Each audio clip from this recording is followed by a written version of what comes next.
Purdue head coach Matt Painter received this year's Legends of Coaching honor, fitting since he and legendary UCLA coach John Wooden both played guard for the Boilermakers. He told Joe Pinto Lopez about meeting Coach Wooden and what the honor meant to him.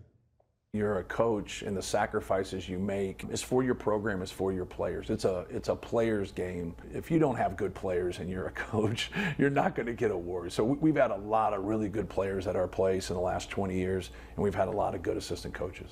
First time you met John Wooden, what was it like? We're at the Wooden Tradition. It was Coach Katie's last year, and I just sat there and I said, "Hey, Coach, it's an honor to meet you." And he just turns and says, "It's an honor to meet you too, Matt." And I'm like, whoa, like John Wooden knows who I am. I'm like, how in the world does he know who I am? So we sat there for a little bit and I asked him that question, and he turns around and whispers in my ear and he says, "Matt, we both played guard at Purdue."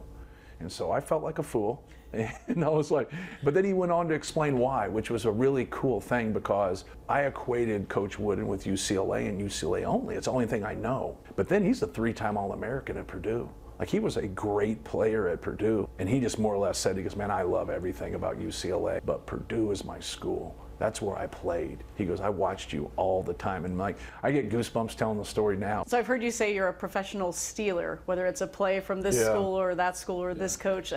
What did you steal from John Wooden? You know, he stuck by what he believed in and his values, but he also encouraged others to believe in what they believed in. And so, like, a lot of times when you have people that are very strong in their convictions, they'll beat you down for you to be strong in the same convictions. And he wasn't that way. More than anything, he stuck with who he was. Like, it's okay to be yourself.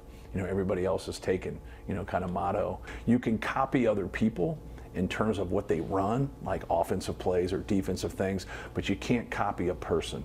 And, I think he stood tall in those areas.